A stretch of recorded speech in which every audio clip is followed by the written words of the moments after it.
It's sad to think that there was a time in our history where genre material was considered lowbrow. The way that you could elevate it was by attaching some name talent to it. So when CREEPSHOW came out, the amazing thing about it was there were recognizable names and very talented actors. So that was the exact same thing that we wanted to continue. Now, why don't we start at the beginning? I owe an enormous part of my career to CREEPSHOW. There are people who watch the original CREEPSHOW once a month to this day, and it's 40 years later. And to be able to come back to it now, and especially to work with Greg Nicotero, makes it all worthwhile to get old. I thought you were going to get rid of my mold problem for me. I tried. Keeps coming back. When Greg asked me to come down and do this, I was like, all right, it's a new angle on something that's had a rich history. And then when I found out Adrian was going to be in it, that made it even nicer, and getting to work with Giancarlo is a treat, because his work has been so strong and so on point, and he always brings a lot to every character he creates. What do you think got that boy so scared? I don't know. Well, I think it's going to educate younger people, and they're going to be surprised. And I think young people now are craving something a little more, and they're going to enjoy this show because it's going to allow them to have their imagination work. I mean, I'm walking around here tonight in a scene with a flashlight that's lighting the whole scene, period, in darkness and black. That, and I haven't gone to look at the monitor yet, but I'm a director as well. That, to me, is like magic. That feels real. My daddy. When I got the call to be part of CREEPSHOW, I was really thrilled, and knowing that Greg Nicotero was behind it is just, I've worked with Greg before, everything from Scream to Ravenous, some of my favorite horror films that I've worked on, he's been a part of. Why don't you just shoot me more and get it over with? To get a call to be on CREEPSHOw and with Greg, that was really a thrill. Damn it. I mean, they sort of called out all the big guns for this, and it's a really cool thing to be in the presence of these people. Well, that's noteworthy. Whether or not you're a fan of the genre, which I am, to work with people who've been at the top of their game for so long, it's intimidating, but also what a compliment to you that they're like, come play with us. And I really feel that here.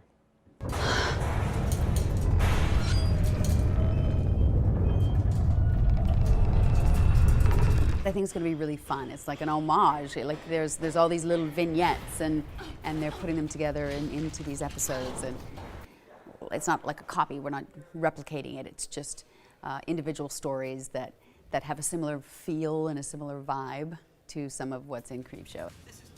Hi. My agents were like, yeah, we got a call. They want you to go to Atlanta to be an episode of CREEPSHOw. We haven't talked about the money. And I was like, I'll pay them whatever they want. I guess this is it. All my problems are going to be gone. Hey, you think when this is all... Excuse me. This is exactly why I got into the line of work I'm in. 100% true. They were like, we're going to get you very, there's a blood cannon. I'm in. That's why I'm here. That's why I'm here. I will find these American dogs responsible for this. They will suffer. Of course I was a fan of CREEPSHOw. Who's not?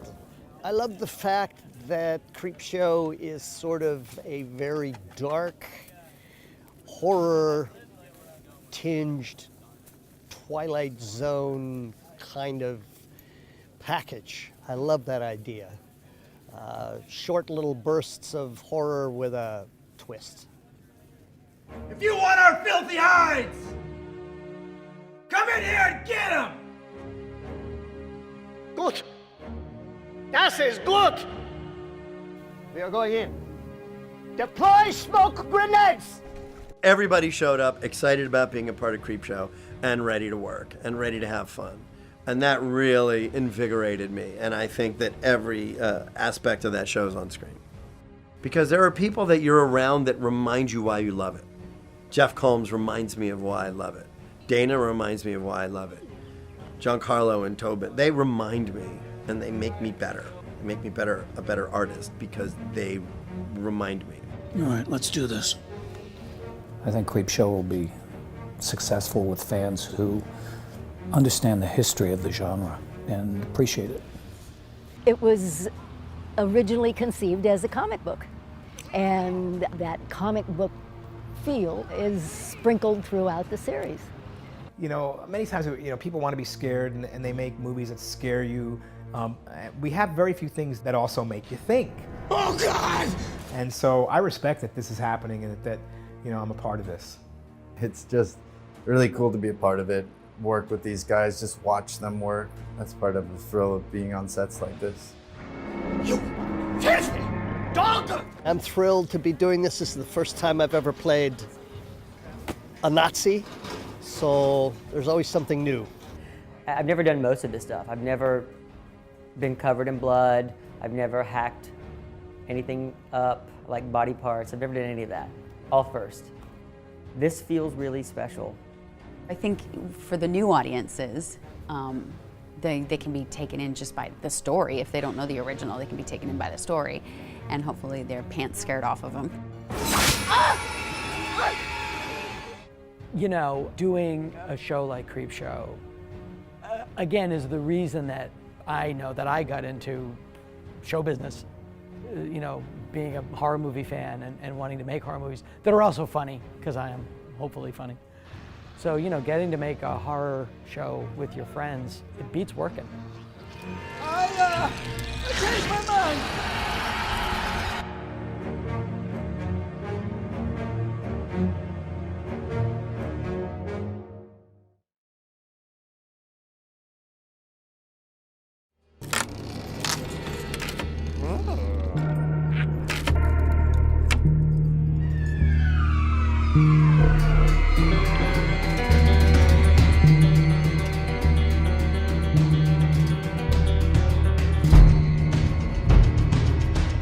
Listen, when I was growing up, George Romero was, and in my mind still is, the guy.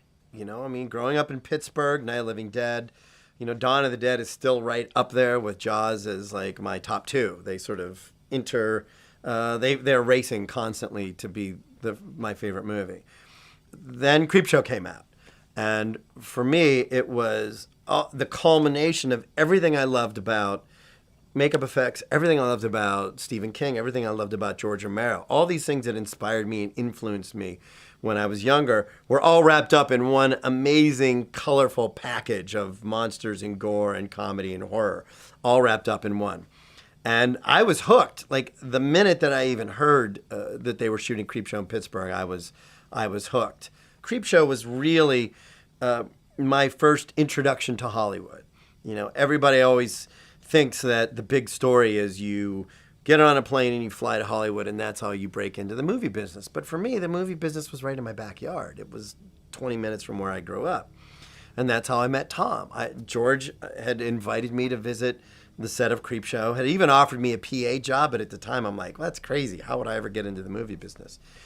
And that was the turning point when I realized that you can turn something that you love and that you're passionate about into a career. And so that was my first introduction to Creepshow. Once Creepshow got a green light, the first person that I reached out to was Stephen King. You know, I felt like you couldn't do a Creepshow without a Stephen King story. And within hours, he was suggesting stories that he had written that would be great episodes. So I was really, really excited that he knew that I was approaching it the same way that he and George had approached it, which is from a place of love and a place of paying homage. There are things in the corners of this world that if you look them right in the face, they'll drive you insane. So we were fortunate enough to have Steve on board almost immediately. And there were a bunch of other writers that I had reached out to, guys that I had been friends with for a long time, that I had read scripts of theirs or shorts of theirs. So to be able to call John Skipp and Dave Scow and John Esposito, guys that I had been friends with for a long, long time, and say, hey, I read this story that you wrote a long time ago. I would love to make it into an episode of CREEPSHOW. Like, those were the most exciting calls for me to make, because I knew that every single one of them would respond in the exact same way. Not at all what I expected. Well, I'm a big fan of short storytelling. Like, I love short films. I think they're really, really fun because there's no rules. And that was the thing I loved about CREEPSHOW, is there really weren't any rules. One story could be scary, the next story could be funny, the next story could be suspenseful. So for me, CREEPSHOW, that's the spirit of it. Being able to reinvent a new universe every story. And that was something that I was really excited about and I really wanted to explore. Who's next, you psychotic little bastards? When will you stop? When we're through, Mr. Collins. I always felt that CREEPSHOW was ahead of its time in terms of the way that they told their stories. The fact that the comic book pages would flip and then dissolve into live action. I love that. I love that they were able to create these great stories that were very different. And my hopes are that people will see that CREEPSHOW is really a continuation of a comic book series that will continue on. And hopefully a couple of years from now, we will continue to make the show and we will continue to tell these great stories realized by amazing directors and by great writers. So I'm really excited to continue the tradition.